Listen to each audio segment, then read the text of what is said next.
Angel broking లో demat account open చేసి trade చేసి 10 షేర్లు బోనస్ గా పొందండి. జస్ట్ సైన్ అప్ అయితే చాలు.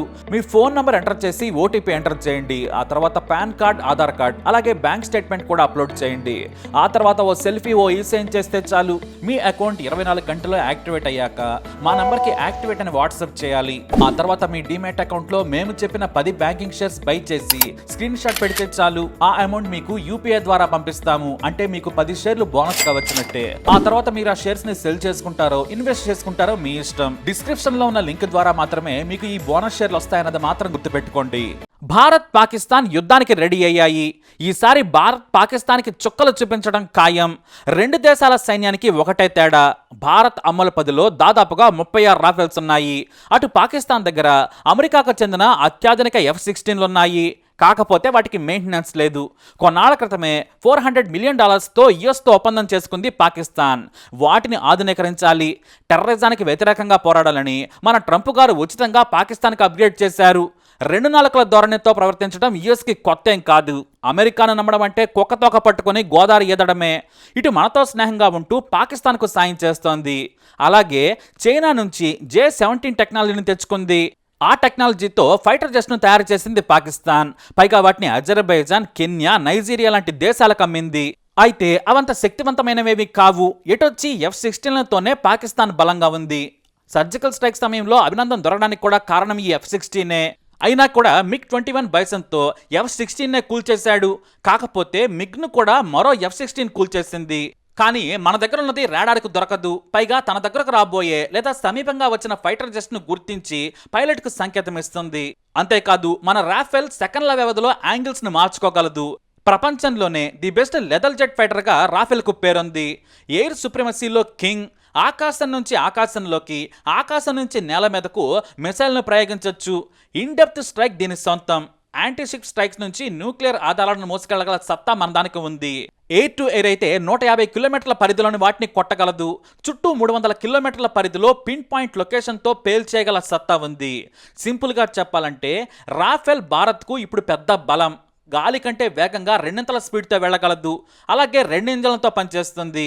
ఒక ఇంజన్ ఫెయిల్ అయినా మరో ఇంజన్తో నడవచ్చు. మొత్తం రేడియస్ 3400 కిలోమీటర్ల పరిధిని ట్రావెల్ చేయగలదు. ఇక పాకిస్తాన్కు ఉన్న ఏకైక బలం F-16లు మాత్రమే. అంతకుమించి ఏవీ లేవు. చిన్న చిన్న యుద్ధ విమానాలు ఉన్నా కూడా వాటికి మెయింటెనెన్స్ లేదు. కానీ F-16లను మాత్రం భద్రంగా దాచుకుంటోంది పాకిస్తాన్. అయితే రష్యా నుంచి కొన్ని anti missiles S-400 air defence system ఇప్పుడు మరో బలం. ఇది పాక్లో F-16 గాల్లోకి లేవగానే అలర్ట్ చేసింది. అంతేకాదు బ్యాలిస్టిక్ మిసైల్స్ని కూడా గాల్లోనే కూల్చేయగలదు. దాదాపుగా 400 కిలోమీటర్ల రేంజ్ని ఇవి పసిగట్టగలవు. 2018లో భారత్ రష్యాతో ఒప్పందం కుదుర్చుకుంది. ఇది 35,000 కోట్ల రూపాయల డీల్. ఇప్పటికే 3 క్వాడ్రన్ S-400 సిస్టమ్స్ను రష్యా మనకు డెలివరీ చేసింది. ఒక్కో స్క్వాడ్రన్లో 16 S-400 ఉంటాయి. వీటిని పశ్చిమ బెంగాల్, జమ్మూ కాశ్మీర్, గుజరాత్, రాజస్థాన్లో మోహరించింది ఇండియా. మరో స్క్వాడ్రన్ రావాల్సి ఉంది. ఈ ఏడాది చివరి నాటికి రష్యా ఇవ్వనుంది. భారత కీలకమైన రక్షణ పాయింట్లను రక్షించడంలో వీటిని మించినవి లేవు. ఉక్రెయిన్కు F-16లు ఇవ్వాలని అమెరికా భావించింది. కానీ ఇచ్చిన 1-2నే కూల్చేసేందుకు రష్యా S-400లను మోహరించింది. దీంతో ఇవి ఇప్పుడున్న పరిస్థితుల్లో పనికిరావని వెనక్కి తగ్గింది. అమెరికా ప్రపంచంలోని చాలా దేశాలకు అమ్మిన జెట్ ఫైటర్స్ ఇవే. కానీ రష్యా కూల్చేస్తే పరువు పోతోంది, డిమాండ్ పడిపోతుంది అని యుఎస్ వెనక్కి తగ్గింది. కాబట్టి పాకిస్తాన్ దగ్గర ఉన్న F-16లకు మన దగ్గర ఉన్న S-400 రక్షణ వ్యవస్థ మొగుడి లాంటిది. ఇక అసాల్ట్ రైఫిల్స్ కూడా కొత్తగా భారత్కు చేరాయి. మరికొన్ని రావాల్సున్నాయి. ఇప్పుడు భూమి మీద నుంచి యుద్ధం కంటే ఎయిర్ ఫోర్స్ ద్వారానే పాక్లోని కీలక స్థావరాలను నాశనం చేయాలనేది భారత్ భావన. మొత్తం బలగాలను సరిహద్దులకు తరలించి యుద్ధం చేయటం వలన పాకిస్తాన్కు నష్టం ఎక్కువగా ఉండదు. అందుకే ఇప్పటికే ఉన్న రాఫెల్స్, MiG-21, Sukhoi 30తో డ్రోన్ ద్వారా పాక్ పనిపట్టాలని భావిస్తోంది. దీంతో ఎయిర్ ఫోర్స్ ఎంత స్ట్రాంగ్గా ఉంటే విజయం అంత తొందరగా దక్కుతోంది. అయితే అమెరికా ఇచ్చిన F-16లే పాకిస్తాన్కు గర్వకారణంగా నిలిచాయి. వాటితోనే బలుపు చూపించుకుంటుంది. వాటిలో ఒకదానిని భారత్ కూల్చేసింది. అంటే మొత్తం 16 ఉండాలి. కానీ ఇప్పుడు 15 ఉన్నాయి. ఈ 15ని ఆధునీకరించేందుకు ఒప్పందం కుదుర్చుకున్నా కూడా ఇంకా అది మొదలు కాలేదు. అందుకే గత దశాబ్ద కాలం నుంచి వాటికి సాఫ్ట్వేర్ మాడిఫికేషన్స్ కూడా లేవు. ఇంజిన్ యాక్సరీస్ కూడా మార్చలేదు. అన్క్లాసిఫైడ్ సాఫ్ట్వేర్ను ఉపయోగిస్తున్నారు. కానీ ఇప్పటికీ పాకుకు బలం ఈ 15 జెట్ ఫైటర్స్ మాత్రమే. ఇవి కాకుండా మరో 900 ఎయిర్ క్రాఫ్ట్స్ ఉన్నాయి. వీటిలో కొన్ని JF-13 థండర్ జెట్స్ ఆధునికమైనవని చెప్పొచ్చు. మన మీద శత్రుత్వంతో చైనా ఉచితంగా పాకుకు తయారు చేయడం నేర్పించి ఇంజిన్లను సప్లై చేస్తోంది. చైనా కంపెనీ స్వయంగా పాకిస్తాన్లోనే ఆ దేశంతో కలిసి సంయుక్తంగా వీటిని ఉత్పత్తి చేస్తోంది. తినడానికి తిండి లేకున్నా కూడా ఆయుధాలను కొనుగోలు చేయడంలో పాకిస్తాన్ ఎప్పుడూ నిర్లక్ష్యం చేయలేదు. ఇక మన విషయానికి వస్తే గత 10 ఏళ్లలో ఇప్పటి వరకు కూడా మోడరైజేషన్ చేయలేదు.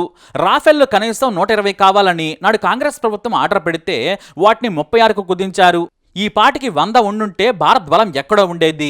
ఇటు పాకిస్తాన్ మనకంటే ముందే చైనాకు చెందిన J-35కు ఆర్డర్ పెట్టింది. 40 కొనుగోలు చేసేందుకు ఏర్పాట్లు కూడా చేసుకుంది.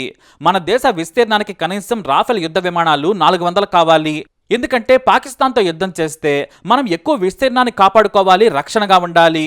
కేవలం 36 రాఫెల్స్తో మనం ఏం పోరాడుతాం? ఇక ఖర్చు అంటారా, అదేమీ పెద్ద కాదు. అదాని అంబానీలు ఒక సిమెంట్ ఫ్యాక్టరీ కొన్నంత కూడా కాదు. ఎప్పుడూ 30,000-40,000 కోట్లు పెట్టేందుకు కూడా భయపడుతూ ఉంటారు. ఇప్పుడు పాకిస్తాన్ లాంటి పిచ్చుకొకతో మనం పోల్చుకోవాల్సిన పరిస్థితి ఎందుకు వచ్చిందంటే నాయకుల నిర్లక్ష్యమే. మన దేశంలో కొంతమంది దగ్గర లక్షల కోట్లు పోగుబడి ఉన్నాయి, కానీ సైన్యాన్ని ఆధునీకరించేందుకు మాత్రం మనసు రాదు. చైనా మనకంటే 100 ఏళ్ల ముందుంది. సొంతంగా అమెరికా F-35ను ఢీకొట్టగల J-35ను రూపొందించుకుంది. అలాంటి వాటిని తినడానికి తిండి లేని పాకిస్తాన్ కొంటోంది. మరి మనం ఏం చేస్తున్నామంటే ఎంతసేపటికి రాజకీయాలే. వాణ్ణి గెలకాలి, వీణ్ణి గెలకాలి, ఓట్లు సంపాదించుకోవాలి. అభివృద్ధి టెక్నాలజీని పెంచుకుందామన్న సోయైతే లేదు. అందుకే ఇలాంటి సమయాలు చూసుకొని పాకిస్తాన్ పిచ్చికొక్కై రెచ్చిపోతుంది. అయినా మన దాటికి నిలబడలేదు. సరిగ్గా భారత్ ఫుల్ టైం యుద్ధానికి దిగితే మాత్రం నెల రోజులు కూడా పాకిస్తాన్ నిలబడలేదు. ఎందుకంటే రోజుకు 1000 కోట్ల పైనే ఖర్చు పెట్టాల్సి ఉంటుంది.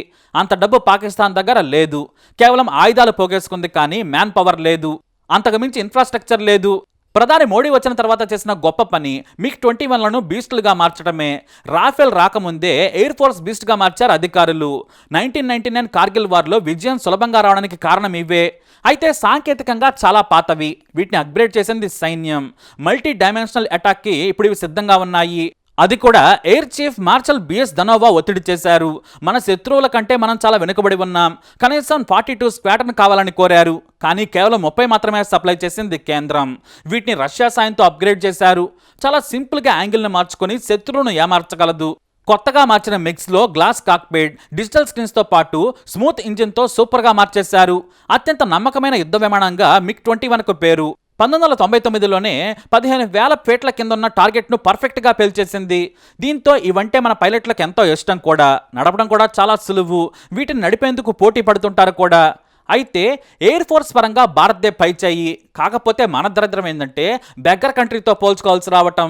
మన ఆర్థిక వ్యవస్థ ఎన్నో రెట్లు పెద్దది. ఇంకా సింపుల్గా చెప్పాలంటే ఒక్క అదాని ఆదాయం అంత లేదు పాక్ మిగులు బడ్జెట్. అలాంటిది మనం ఎక్కడుండాలి? అమెరికా సరసన ఉండాలి, కానీ లేము. ఎందుకంటే సైన్యం మీద ఖర్చు పెట్టేందుకు మన వాళ్ళు వెనకడుగేస్తుంటారు. అదే ఎన్నికల్లో 1,00,000 కోట్లు ఖర్చు పెట్టమన్నా పెట్టేస్తారు. పైకేమో భారీగా రక్షణకు బడ్జెట్ కేటాయించామని చెబుతారు. కానీ అవి జీతాలు పెన్షన్లకు ఇస్తున్నారనే విషయం తెలుసుకోవాలి. ఇకనైనా సరే డబ్బులు ఖర్చైనా వృధా అయినా సరే భారీగా ఆధునిక యుద్ధ విమానాలను మనం కుప్పలుగా పోగేసుకోవాల్సిందే. భవిష్యత్ ఎలా ఉంటుందో ఎవరికీ తెలియదు. మనం పాకిస్తాన్కు అందనంత ఎత్తులో ఉండాలి. అప్పుడే మనల్ని చూసి పోసుకుంటుంది. లేకుంటే చండాలంగా మనం పాక్ లాంటి కుక్కల దేశంతో పోల్చుకోవడం ఏంటి? ఇకనైనా మారాలి. పాక్తో యుద్ధం వస్తే మనం చీల్చి చెండాడుతాం. ఆ విషయంలో భయపడాల్సిన పనే లేదు. కానీ మన వైపు నష్టం లేకుండా పాక్ను ఓవర్ నైట్లో తునాతునకలు చేయాలన్నదే భారత యువకుల ఆకాంక్ష. మనం ట్యాక్సుల మీద ట్యాక్సులు కడుతున్నాం. 5 రూపాయల చిన్నపిల్లాడు తినే బిస్కెట్ మీద కూడా ట్యాక్స్ కడుతున్నాం. మరి మన సొమ్మును మన దేశం కోసం ఖర్చు పెట్టేందుకు ఎందుకు వెనుకాడుతున్నారనేదే $1 మిలియన్ ప్రశ్న. ఏది ఎలా ఉన్నా సరే పాకిస్తాన్తో యుద్ధం చేస్తే మాత్రం తునాతునకలు అవడం ఖాయం. మనం కొట్టే దెబ్బ కోలుకోవాలంటే పాకిస్తాన్కి కొన్నేళ్ల సమయం పడుతుంది. ఇదంతా వాళ్ళకు కూడా తెలుసు. కానీ ఉగ్రవాదాలను ఉసుగొలిపి ఇంకా రెచ్చగొడుతూనే ఉంది. మరి దీనికి ఎలాంటి బుద్ధి చెప్పాలి? మీ అభిప్రాయాన్ని కమెంట్ ద్వారా తెలియజేయండి.